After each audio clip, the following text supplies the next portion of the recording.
And we're here at Tuxedo Studios in Bali, Indonesia, where science meets architecture, meets fabrication, meets skill, meets persistence, meets enthusiasm, meets art, and just all-around shenanigans, making beautiful, beautiful end results.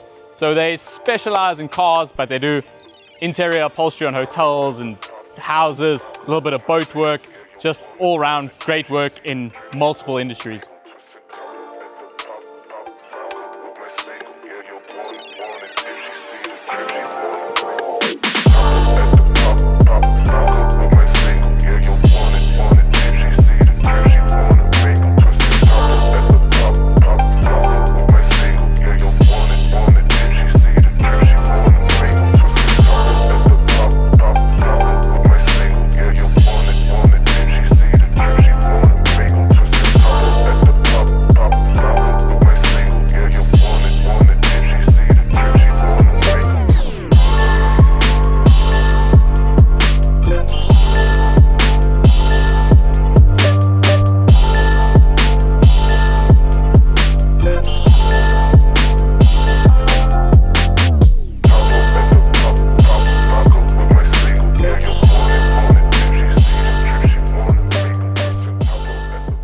So here's step 2, roughly, of how these cars come together.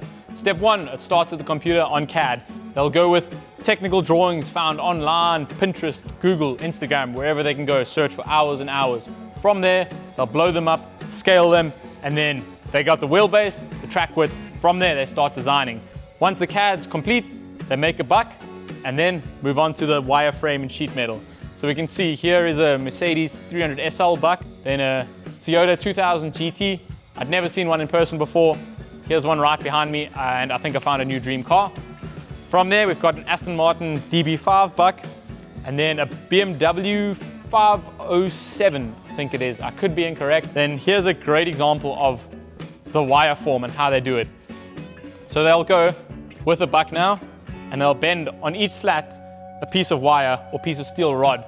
That steel rod is then welded together to give you this female buck, you could call it. Now they're going to go in block panels and wheel panels to fit and touch the outside, whereas how I shape on top, it touches the bottom. Now we're touching the outside. Then what I found interesting is when I was speaking to the people on tools, is they were saying that the panels are welded on this buck. So they'll clamp them from the bottom on the wire or the steel and then weld it. So all the bodies are welded in the same place. And I'm assuming they've designed this so that they can weld where they're going to weld if left open. And they'll do the left and the right of the car at the same time. That way, they say it doesn't twist. They'll weld 20 mils on the left, 20 mils on the right. That's also very interesting to me because sometimes I will go and I'll build the complete left of the car or the complete right of the car, complete front of the car, the complete back of the car.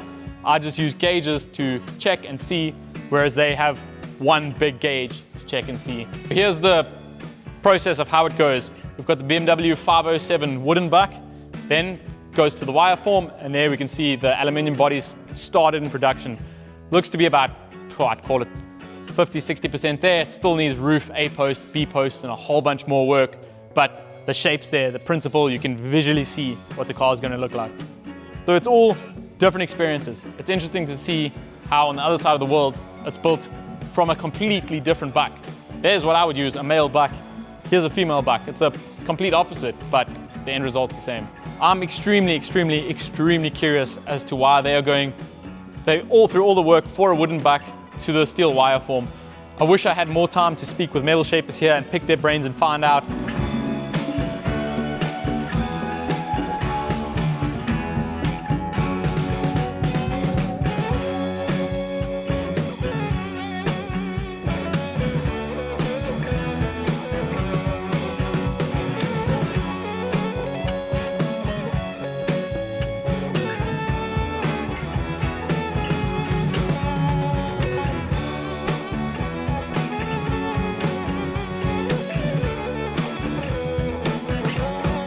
So here we have a Toyota 2000 GT. The interesting part about this, it's not a Toyota 2000 GT, it's all made here in Tuxedo, but the full driveline is Toyota still. So that's amazing that they stay on brand. It's from roughly 1990s Toyota Crown. Front suspension, Toyota Crown, rear suspension, and drivetrain. So it's Toyota Crown engine, gearbox, diff, brakes, suspension, that whole mechanism is in here.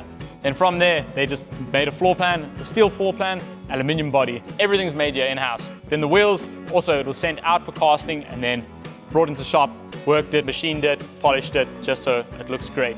But all the casting's done outside the house. Then on the front of the vehicle here, it's got pop-up headlights.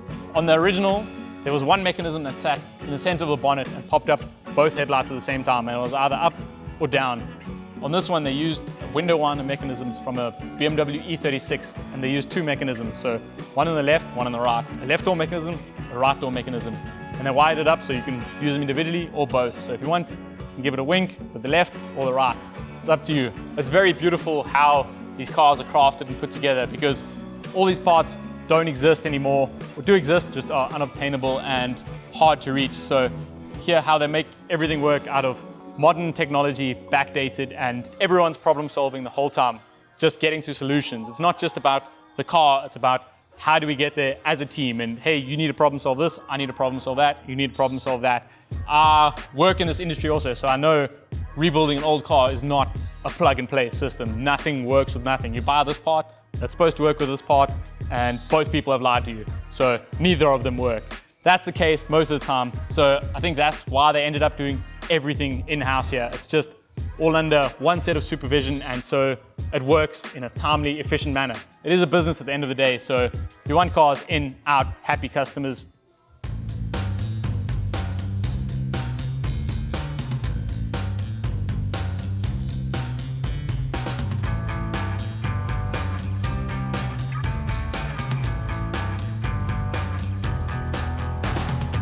So the amazing thing about Tuxedo Studios is everything's been touched and everything's custom. It's not like a regular fabrication shop where you walk in and it's fabrication. Here it's very much so about style for miles and presence of the shop itself. So the cars are one thing, but the shop is a whole nother art piece on its own. You come in and everything's custom, everything's amazing, beautiful, clean. I mean, everything from the time is custom here. It goes, you're looking at a custom clock to an old school BMW motorcycle, and I doubt it's stock. There's probably little tidbits here and there that have been modified on it. It's unreal. Some very interesting and inspirational signage here in Tuxedo Studios. So a little bit of the history is, he went to Germany, was looking at 356s and was like, wow, this is an amazing, beautiful car, but I just can't find it and buy it in Bali. So he built his own, and I guess Porsche, that's it. I couldn't find the sports car of my dreams, so I built it himself. He found the sports car of his dreams and then just went, copied it, built it himself. Then we've got, everything is hard before it's easy. I can't resonate more with anything in my life. That's me to a T. I've struggled my whole life with coach building and shaping metal, and now I still struggle every single day. In front of the camera here, inside I'm shaking, I'm terrified, I'm struggling, but it gets easier each time. So a very, very relatable soundboard.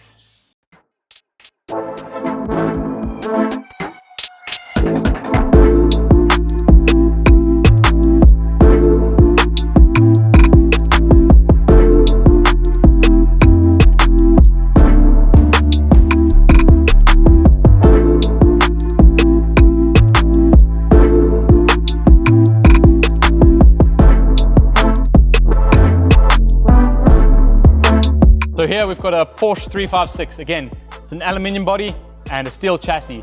The steel chassis, monocoque, whatever you'd like to call it, comes from a VW Beetle. The reason they use a Beetle is the wheelbase is very similar and they're accessible here in Indonesia. So a lot of cars just don't exist here or cost an absolute fortune. Whereas apparently a Beetle is pretty easy to obtain, and then from there, you can just modify the rest. The nice thing about that and how they get around a lot of rules and regulations here is this is still a VW Beetle. Just looks identical to a Porsche 356. That's, on a lot of them, they use original tags and VINs. Then there's no need to re-register or go through a whole bunch of complications that might stop the build from ever seeing the road. It's a Beetle. So in Indonesia, it's extremely difficult to find metal shaping tools and equipment. So we can see here, they fabricated their own wheels. So this one operates the same as most of the wheels I've seen, where your lower anvil drops and is raised to touch and induce pressure between your panels so you can stretch. Whereas this one is a complete polar opposite. Your upper wheel is the one that is actually applying pressure and is you adjusting height. So they've got the spring here to assist in picking up or lowering the wheel. That's very interesting. I would love to pick whoever designed these two wheels brain and ask, why did you design this one that way and this one that way? And what do you see as a benefit and a pitfall between the two? Because sometimes a tool is complete opposite and works the same way. There's no pitfalls and there's no downfalls, or the average of both gives you the same result in the end, and there's no great advantage between the two. So I could imagine these two wheels being that way. We've got this tool here. So this is to induce tucks into aluminium. So you'll just press on the pedal, then that presses up like that, and it's going to push like a fork, like a tucking fork. Bam, there you've got a tuck. Then you'll just go to your stump and you'll close it. This is very interesting because it's using leverage instead of mechanical advantage. It's kind of the same thing, but I've seen a very similar system worked on an arbor press before, and it worked great. So I don't have one in my shop, but I think I might invest in the future. So it's very interesting here. We've got the paper patterns for, I'm assuming, this BMW on the wall here. So what I find very different and what I've noticed is their paper patterns, they don't show extreme details on where to shrink, where to stretch, where to put your gauges, but it's a much thicker cardboard. So all it's giving you is the shape of the panel. From there, they're relying 100% on experience. So you can't give this to a beginner and say, hey, make this panel, because he's gonna go, what's happening? Do I shrink? Do I stretch? Do I bend? Whereas if you use a little bit of a thinner paper, it'll show you exactly where I'm gonna shrink, stretch, bend, put a gauge. So this way, I believe, is definitely possible and plausible. Well, they're doing it, but for beginner metal shapers, I would use a thin paper so that you can see all your shrink, stretch, gauges, but that's how you do it. All the bucks and drawings and designs are all done in-house here on CAD, and a lot of it comes from a drawing that starts like this. So they'll find a drawing of an original car that's been blown up, then from there they'll scale it and replicate it as close as possible, or use the details from this that they want to use, and the rest they'll change. But this just gives a nice understanding of visually how it must look, and proportions of headlights to your A-post or headlights to doors. It's built, majority of it is built by eye and proportions. It's most likely not 100% correct, but you could not tell by your eye because they've got the proportions so close.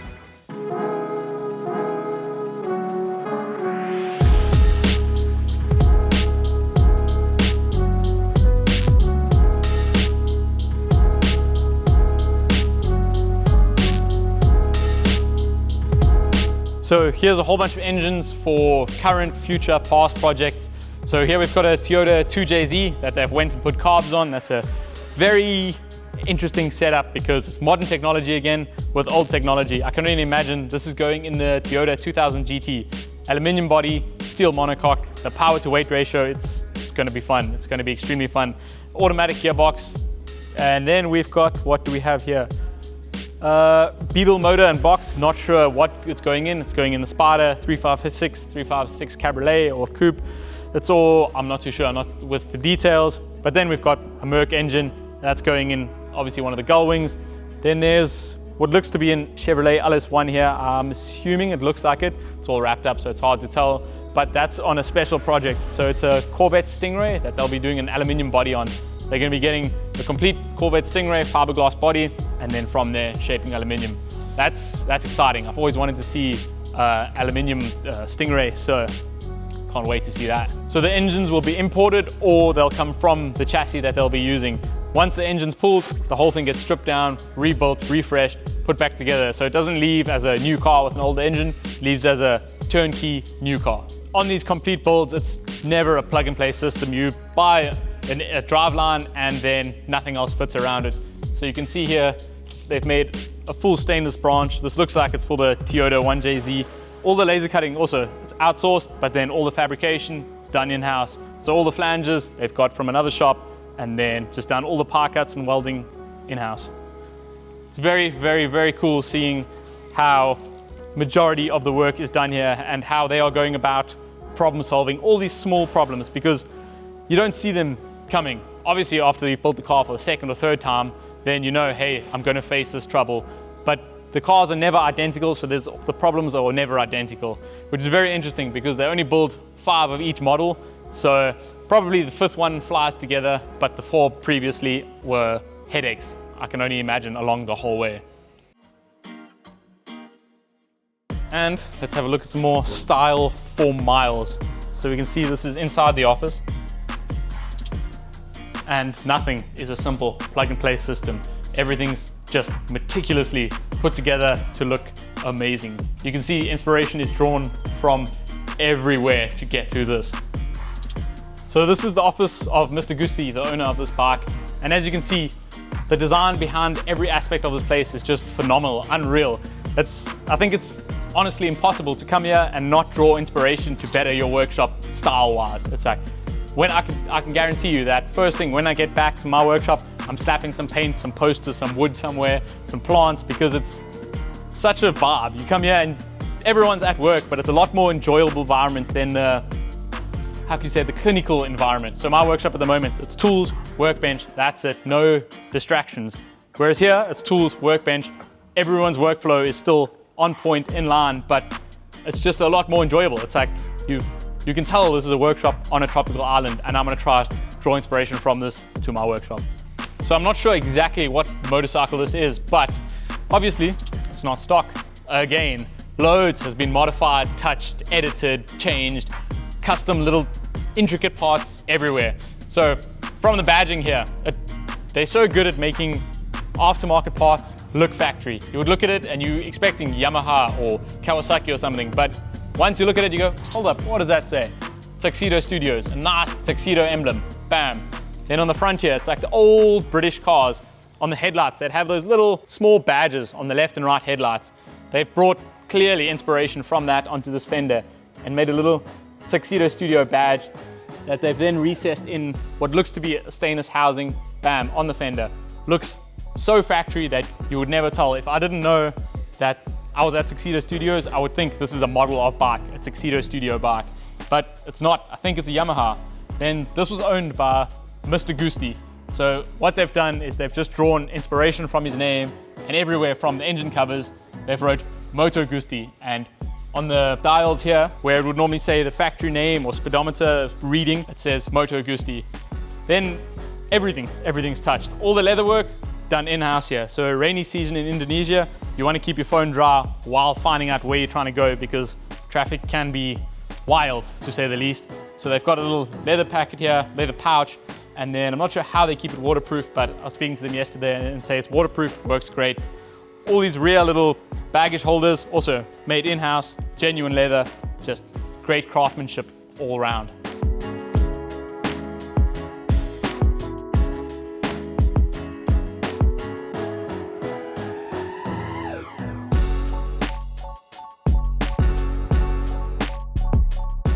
So I'm sitting outside here, another office. This is more of the customer office. If you just like some water or a quick meeting, then it's done in here. And what's very, very unusual is here is a price list right up in front of you, boom, in your face. If you're interested, you can walk in and instantly know, am I able to do this? Am I not able to do this? I wish I could sit down with the owner of a shop and have a 2-hour conversation on how he got to a price list. I'm not saying the prices are incorrect, too high, too low. It's just that's something I would love to be able to pick someone's brain on to implement in my own shop, because that is experience. That is years and years of experience to say, hey, this is the price, no if, buts, and maybes, that's it.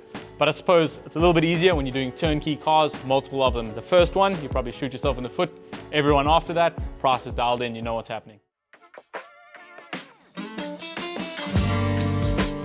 Interesting thing about this scaled boat is there's a boat outside that's not been scaled and, well, has been scaled, but is the full version of this boat. So this boat was bought, the scale model, purchased, put here, and then they were sitting one day and they just said, I wonder if we could make a boat. From there, 6 months later, full boat, created, produced, and it's sitting outside there. They're still in testing, so they're not for sale yet, but I'm sure in the future they will be.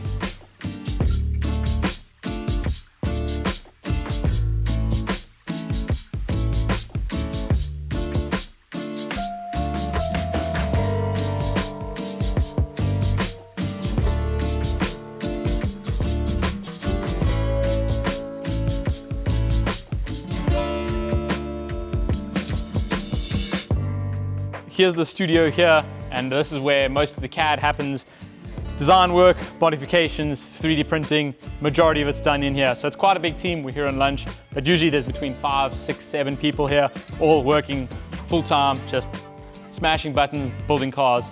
There's a couple paint samples on the wall there of common paint colors that customers choose. There's a whole bunch more, but that's just what's on display for now. So the oranges and the light blues is original colors from a Porsche 917. That's a very interesting just paint color that they draw in. Hey, here's a bit of history with your history. So here's a 300 SL Gullwing, also aluminium body that they have finished fabricating, left the paint booth, needs a cut and polish now, but they're busy on the assembly process. So I can only imagine how many hundreds of hours this is still going to take until a driving, running car. But you can see the vision and you can see it's going to be on the road real soon. Apparently by next weekend, this car will be finished, assembled, driving on the road. And if we're still here and that happens, then we will definitely be here.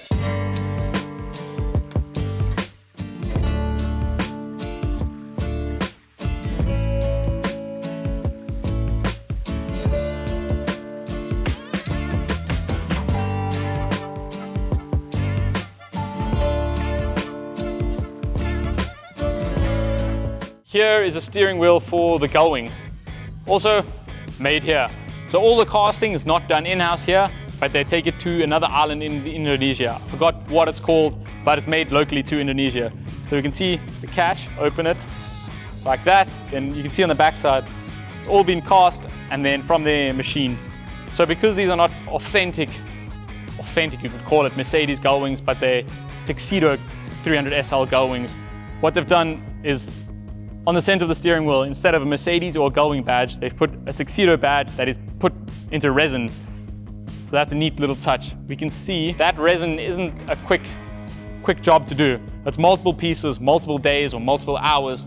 It's a long process they have to follow to get there. Here, it is a loose badge that is then, I'm assuming, glued to this backing plate, and then resin's cast over it, sanded down, worked, polished, finished, and you're left with this glass looking finish. It's hard to believe that this is a composite or a plastic, but that's just technology for you. It's amazing, great stuff. Then that is going to sit in this stainless steel bezel with this plastic backing, and then fits together like that, and then it'll sit on your steering wheel nice and flush. So on all these cars here, a lot, 99.9% of the badges and grills and all made in-house from brass and a flux and a solder. So it'll start life out as something like this. This is for the Toyota 2000 GT. So this is brass that they've then welded, brazed, and used the flux that they'll then metal finish and send out for chroming. The interesting thing is this is made from 1, 2, 3, 4, 5, 6, 7, 8, roughly 10 pieces of brass that they've welded, filed, metal finished. Then where the gaps are, they're using some sort of flux or solder and soldering that shut, and filing, sanding that's done down. Once that's down and got to a metal finish, then they'll go and polish the whole thing. Now this is ready to send out for chroming. It comes back, that's it. The chrome gets a polish and it's looking like a perfect part. We can see that it's not just one section of the grille that they're making in-house. It's the absolute complete grille. Here's another section that's made from 1, 2, roughly 5 pieces and of brass welded together, the exact same process. Filled with some solder or flux. There we go. Now this is polished, metal finished, sent out to chrome. So everything at Tuxedo Studio is made in-house, from the glass to the gauges to everything. So interesting how they start the glass is they'll take 5mm mild steel plate, then they'll heat it up, oxyacetylene most likely, bend it around, and then send that off. Once that fits the gauges, get glass cast. But the interesting thing is it could take up to 10 tries to get the glass cast correctly. So their template is correct, but every time the glass could come back a little bit twisted one way or another and then doesn't fit the apertures. So that's very interesting. Then once that's done, to make the apertures, they'll just shrink and stretch an angle line around on the alignment marks like that, and then weld that onto the body. It's interesting seeing different methods, different businesses and companies use to make bodies. There's 100 ways to skin a cat. I really like that way. I think I'm going to use that in my goal. So the Tuxedo Studio team looks big, but not that big. But all you're seeing is the face of it at the moment. We see roughly 15 people, but there's roughly 80 people at work. So it's a massive company and a busy company. You can see no one's messing around. Everyone's here just getting to it, getting done. Seems like there's some pretty strict rules, but that's how you build cars. You can't faff around and hope it builds itself. Someone's got to do it.